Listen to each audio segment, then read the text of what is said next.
முர்மு என்கின்ற அந்த அம்மையார் ட்ரைபல் கம்யூனிட்டியை சேர்ந்த தலித் சகோதரி. அவர்கள் நல்ல கல்வி கற்றவர்கள். அவர்கள் தான் இந்திய அரசியலமைப்புக்கு முதன்மையான ஒரு பெண்மணி. அதில் எந்த சந்தேகமும் இல்லை. அப்போ அரசியலமைப்பினுடைய வீடாக ஹோமாக பார்க்கின்ற நாடாளுமன்றத்தை 1000 கோடிக்கு நீங்கள் செலவழித்து அவர்களை அதை திறந்து வைக்குவது என்றால் அரசியலமைப்பின் சட்டத் தலைவராகவும் ஒட்டுமொத்த தேசத்தினுடைய முதன்மை பெண்மணியாக இருக்கக்கூடிய நம்முடைய மரியாதைக்குரிய ஜனாதிபதி திரௌபதி முர்மு அவர்கள் தானே அழைச்சிருக்கணும்.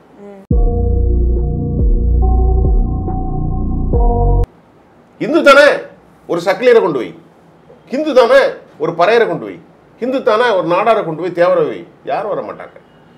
அந்த இயக்கத்தில் தொடர்ச்சியாக சித்பவ பிராமணர்கள் மட்டும்தான் வர முடியும். குறித்து வைத்துக் கொள்ளுங்கள், ஒரே ஒரு முறை மட்டும்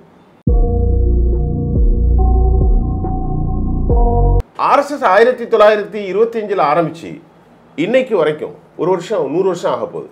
இந்த 100 வருஷத்துல ஒரு பறையற தலைவரை கொண்டு வரலாமா, ஒரு வன்னியரை கொண்டு வரலாமா? எல்லாரும் இந்து தானே, யாரையும் கொண்டு வரல, பிராமணன் மட்டும்தான் வர முடியும். நல்லா கவனிங்க. இப்போ RSS அப்படின்றது என்ன அமைப்பு சார்? RSSக்கும் BJPக்கும் என்ன தொடர்பு? இப்போ எல்லா கட்சியுமே சொன்னா திமுக நம்ம தனியா சொல்றோம், அதிமுகன்னு தனியா சொல்றோம். ஆனா அந்த BJPன்ற போது மட்டும் RSS கட்டுப்பாட்டுல தான் BJP இருக்க மாதிரி இருக்கே. ஒரு நல்ல கேஸ்டி. RSS என்பது 1925ஆம் ஆண்டு யாரால் ஆரம்பிக்கப்படும்னா திலகர் ஒரு சிறந்த இந்திய சுதந்திரத்துக்காக பாடுபட்டவர். சுதந்திர ரீதியாக ஒரு அமைப்பை உருவாக்க வேண்டும் என்று அவருடைய எண்ணங்கள் தோன்றியது. டாக்டர் ஹெட்கேவர், டாக்டர் மூஞ்சே, அது மூலமே ஷியாம் பிரசாத் முகர்ஜி, இந்து மகாசபா, கோல்வார்கர், இப்படிப்பட்ட பல தலைவர்களை உள்ளடக்கியது RSS அமைப்பு. இந்த RSS அமைப்பு என்ன பார்க்கிறது என்றால், வெளிப்படையாக சொல்ல போனால் அது ஒரு பிராமண இயக்கம், ஒரு சாதி சங்கம். இப்பொழுது தெலுங்கு 24 மனைகள் சங்கம் இருக்கிறது, நாடார் சங்கம் இருக்கிறது, கிறிஸ்தவ அமைப்புகள், இஸ்லாமிய அமைப்புகள் இருப்பதை போன்று, தலித் அமைப்புகள் இருக்கிறதை போன்று, இப்பொழுது திருமாவளவன் ஒரு அமைப்பு இருக்கிறார், டாக்டர் கிருஷ்ணசாமி இருக்கிறார், டாக்டர் ஜான் பாண்டியன், அப்படி ஒரு அமைப்பு பிராமணர்கள். அது எந்த பிராமணர்? தமிழ்நாட்டில் இருக்கக்கூடிய ஐயருக்கோ ஐயங்காருக்கோ உரிய அமைப்பு அல்ல. பிராமணரிலே உயர்ந்த பிராமணர்களாக தங்களை சொல்லிக்கொள்ளும் சித்பவ பிராமணர்களுக்கான அமைப்பு. RSS 1925 ஆரம்பிச்சு இன்னைக்கு வரைக்கும் 1 வருஷம் 100 வருஷம் ஆக போகுது. இந்த 100 வருஷத்துல ஒரு பறையற தலைவரை கொண்டு வரலாமா, ஒரு வன்னியரை கொண்டு வரலாமா?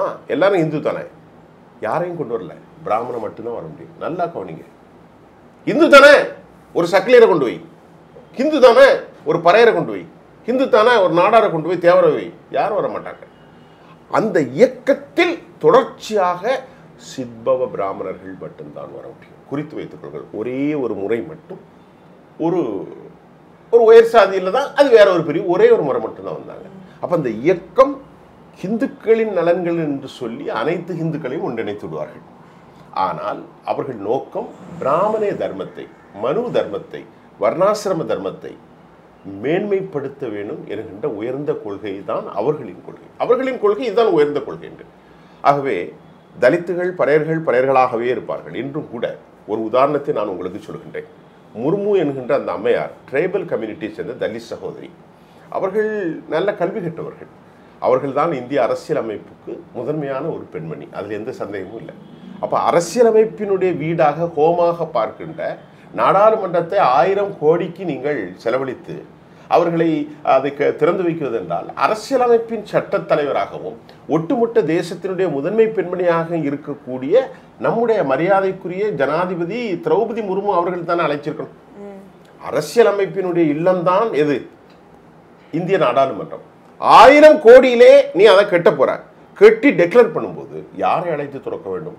100% அதற்கு ரைட் பர்சன் யாருன்னு சொன்னா கண்ணியத்துக்குரிய நமது தாய், நம்ம மதிக்கக்கூடிய அம்மா, இந்திய நாட்டுடைய அரசியலமைப்புக்கு முதன்மையான அம்மா, அவங்கள கூப்பிட்டு டெக்ளேர் பண்ணணும். அதான் முறை. அவங்கள கூப்பிடவே இல்லை. மோடி தான் அங்கே போய் நிற்கிறார். ஆப்கி ஹே ஜாத்தி ஹே ஜூத்தி ஹேங்கிறார். அப்போ அது ரொம்ப வருத்தத்துக்குரியது இல்லை. சரி, பகவான் ராமருக்கு கோயில் கட்டுறீங்க, நல்லதுதான். பல டிஸ்டன்ஸ் மூமெண்ட், அது இஸ்லாமியர்கள், அந்த கதைக்கு போகல, முடிஞ்சு போச்சு. பாபரி மஸ்ஜிதை டெமாலிஷ் பண்ணியாச்சு, கோர்ட்டில் கேஸ் எல்லாம் முடிஞ்சது, நீங்கள் கட்ட போறீங்க. அங்கேயும் கூட கண்ணியத்துக்குரிய இந்திய ஜனாதிபதி அவர்களை கூட. அப்போ நாங்கள் ஒரு தலித்தை தூக்கி மேலே வச்சிருக்கிறோம், அது அப்படி இல்லை. அவர்கள் பொய் சொல்கிறார்கள். அவர்களுடைய வர்ணம் என்ன சொல்கிறது தெரியுமா? தலித் தலித்தாகவே இருக்க வேண்டும். புரியுதா உங்களுக்கு? பிராமணன் பிராமணராகவே இருக்க வேண்டும். புரியுதா? இந்த தர்மத்தை மீறக்கூடாது. அந்த தர்மத்தை அவங்க மீற மாட்டாங்க. அதுதான் சனாதன தர்மம், அதுதான் வர்ண தர்மம். இதை ஹிந்துக்கள் புரிய மாட்டாங்க. நீங்கள் எப்பவுமே கோயிலுக்கு போனால் ஒன்றுமே தேவையில்லை சிஸ்டர். அதாவது பவுலின், இந்த நாடு சுதந்திரம் அடைஞ்சு 75 ஆண்டுகள் ஆயிடுச்சு. எல்லோரும் இந்துக்கள் தானே. ஏன் ஒரு தலித் வந்து கோயிலுக்குள்ளே போய் மணியாட்ட முடியல? யோசனை செஞ்சு பாருங்க. இப்போது கோயிலில் போகிறீங்க, நீங்கள் உண்டியெல்லாம் காசு போடுறீங்க. எல்லா மதங்களிலும் குறைகள் இருக்குது, நான் அதுக்காக பேசலை.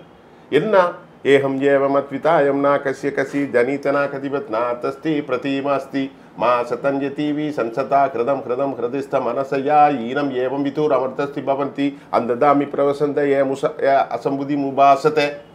தட்டில் ஐயருக்கு திட்டு போடுறீங்களா? இதை ஏன் ஒரு பறையர் தமிழர் சொல்லக்கூடாது? இதை ஏன் ஒரு பல்லர் தமிழர் சொல்லக்கூடாது? இதை ஏன் வன்னியர் சொல்லக்கூடாது? நாடார் சொல்லக்கூடாது? செட்டியார் சொல்லக்கூடாது? சொல்லலாம்ல? சொல்லக்கூடாது. அதுதான் ஆர்எஸ்எஸ். புரிஞ்சுக்கிட்டா உங்களுக்கு? இதை படிக்கிற பெரிய விஷயமா? உலகத்திலே சாதனை பண்ணியிருக்காங்க இன்னைக்கு நாடார் சமூகம். எவ்வளோ பெரிய உச்சத்தில் போயிருக்காங்க. ஹெச்சிஎல் கம்பெனிலாம் ஒரு ஸ்லோகத்தை படித்து மணியாட்ட தெரியாதானே? ஒரு தலித்துக்கு தெரியாதா? அண்ணல் அம்பேத்கர் எவ்வளோ பெரிய அறிவுஜீவி. எத்தனை ஆயிரம் தலித் சகோதரர்கள் அவ்வளோ அறிவும் அவ்வளோ ஞானமும் இருக்கிறார்கள். தொழிலை வச்சு இந்த நாட்டில் மக்களை ஜாதியை பிரிச்ச. ஆனால் நீ அதே கட்டமைப்பில் இருக்க வேண்டும் என்று சொல்வது தான் ஆர்எஸ்எஸ். இப்போ ஆர்எஸ்எஸ் புரியுதா? அப்போ ஆர்எஸ்எஸ் என்பது வர்ணத்தை மனுவை மேன்மைப்படுத்துகிற ஒரு அமைப்பு. புரியுதா? இந்த ஆர்எஸ்எஸ் வந்து ஆனால் வெளிப்படையாக என்ன சொல்லுவாங்க? வி ஆர் ஹிந்து, நாமெல்லாம் ஹிந்து. முஸ்லீம்களுக்கு எதிராக ஏதாவது பிரச்சனைகளை வந்தால் ஹிந்து தர்மம் வாங்க. அதான் உண்மை அல்ல. இதுதான் உண்மை. உண்மையிலே ஹிந்து தர்மமாக இருந்தால் அனைத்து ஹிந்துக்களையும் ஒருங்கிணைக்க வேண்டும். இப்பொழுது மீனாட்சிபுரம் ஒரு ஊர் இருக்கிறது. அங்குள்ள பல்லர்கள் அனைவரும் இஸ்லாத்திற்கு மாறிவிட்டார்கள். அவருடைய பேச்சு முத்தாகவும் நடராஜனாகவும் இருக்கிறார்கள் இன்றைக்கும் பல்லர்கள். அவருடைய பேர பிள்ளைகள்லாம் முஸ்லீமாக மாறி முஸ்லீம் பெண்களை மணந்து கொண்டு துபாய் அரபுலாம் செட்டில் ஆயிட்டாங்க. அப்படி இருக்கணும். முஸ்லீம்களில் 1008 குறை உண்டு, கிறிஸ்தவர்களில் 1008 குறை உண்டு. பைபிளில் எங்களும் சாதி அமைப்பு கிடையாது. ஆனால் கிறிஸ்தவ சர்ச்சுகளில் சாதி அமைப்பு இருக்கு. இப்போ திருநெல்வேலியில் பார்த்தா பால் தினகரனுடைய அமைப்பு தான் அங்கே டாமினேட்டாக இருக்கும், சிஎஸ்சி சர்ச்சுன்னு. அது மாதிரி பறையர்களுக்குன்னு தனி சர்ச் இருக்கு, பல்லர்களுக்குன்னு தனியே இருக்கு, வன்னியர்களுக்குன்னு தனியே இருக்கு, நாடார்களுக்குன்னு ஒருத்தர் இருக்கு. ஆனால் இஸ்லாமியர்கள் அப்படி இல்லை. புரியுதா உங்களுக்கு? இந்த குறைகளெல்லாம் ஏற்றுக்கொள்ள முடியும். ஆனால் சர்ச்சில் தீண்டாமை கிடையாது. நீ உள்ள போய் மணியாட்ட முடியும்னு சொல்ல முடியாது. யார் வேணாலும் நின்று பேசலாம், ஒரு மசூதியில பேசலாம். அதே போன்று நம்ம இருக்கக்கூடிய எல்லா திருக்கோயில்களிலும் தாழ்த்தப்பட்ட மக்கள் என்று இந்துக்கள் என்று சொல்கிறீர்களே, அந்த இந்துக்களை மேலே கொண்டு வரும். இதுதான் ஆர்எஸ்எஸ் அமைப்புடைய சித்தாந்தம். ஆர்எஸ்எஸ் இதை பற்றிலாம் பேசாது. மக்களை புரோவோக் பண்ணுவாங்க. எப்படின்னா ஹிந்து, இந்தியா, ஹிந்து, சமஸ்கிருதம், பாரதம், பாரதம், வந்தே பாரதம். வந்தே பாரதம்னா இதான் என்ன? ஜே வந்தே இதெல்லாம் கிடையாதுங்க. மனிதனுக்கு மனிதன் சமமாக நடத்தப்பட வேண்டும். உன் தாயும் என் தாயும் ஒன்றுதான். உங்க அம்மா எப்படி கருவில் ஒன்று சமந்தாலோ அதே போன்றுதான் என்னுடைய அம்மா ஒன்ன கருவில் சமந்தா. இதுதானங்க சமத்துவம். நீ இன்னும் ஜாதி தொடாத. என்னடா சமத்துவம்? என்ன சமத்துவம் இது? எவ்வளவு இழிவு, எவ்வளவு கேவலம். உனது தாய் கரு கொண்டு 10 மாசம் சுமந்தாலே அதே போன்றுதானே தாழ்த்தப்பட்ட சாதின்னு சொல்லக்கூடிய அவருடைய அம்மையும் 10 மாசம் சுமந்தா. அப்ப அவனை தள்ளி நின்று தண்ணியை ஊத்து. என்னடா நாடு? அதான் இங்கிலீஷ்காரன் சொன்னான். இத மாதிரி ஒரு பயங்கரமான கேட்ட நான் உலகத்தில் இந்த ஜாதி மாதிரி எங்கேயும் போகல. நாங்கெல்லாம் நான் ஏன் இவ்வளோ உடச்சோசப்பட்டு பேசுகிறோம்னா, எச்சி சோரை திங்கக்கூடிய ஆள்னா. எந்த சகோதரன் தாழ்த்தப்பட்ட சகோதரன் சொன்னால் அவன் சாப்பிட்டுட்டு இருக்கும்போது எடுத்து சாப்பிடுவோம். அந்த அளவுக்கு என்னுடைய மனநிலை இருக்கிறனால தான் நான் உணர்ச்சிகரமாக பேச முடியுதுனால. இந்த நாட்டில் பெரிய கொடுமை என்ன தெரியுமா? இன்னைக்கு கூட தலித் சகோதரர்கள் தன்னுடைய சாதியை வெளியே சொல்ல வைக்கப்படுறாங்க. அவன் எவ்வளோதான் உயர்ந்த இடத்துக்கு வந்தாலும் சரி அவன் சொல்ல மாட்டேங்கான். எனக்கெல்லாம் ரொம்ப கஷ்டமாக இருக்குது பவுலி. இதுதான் கட்டமைப்பு.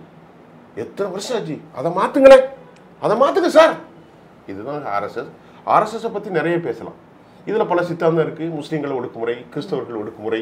புரியுதா உங்களுக்கு? இந்தியாவில் இந்துவாக இந்துக்கள் தான் வாழலாம், முஸ்லீம்கள் வாழலாம், அவர்களுக்கான ரைட்டு கிடையாது, ஓட்டிங் பேட்டர்ன் கிடையாது. இந்தியா ஒரு தேசமாக கொண்டு வந்துடணும், மாநிலங்களுடைய உரிமைகள் எல்லாம் பறிச்சு விடணும், சென்ட்ரல் கவர்மெண்ட்டில் கொண்டு வந்து மத்தியில் மட்டும்தான் ஆட்சி நடக்கும், சனாதனத்தின் அதெல்லாம் கொஞ்சம் கொஞ்சமாக சொல்லுவாங்க.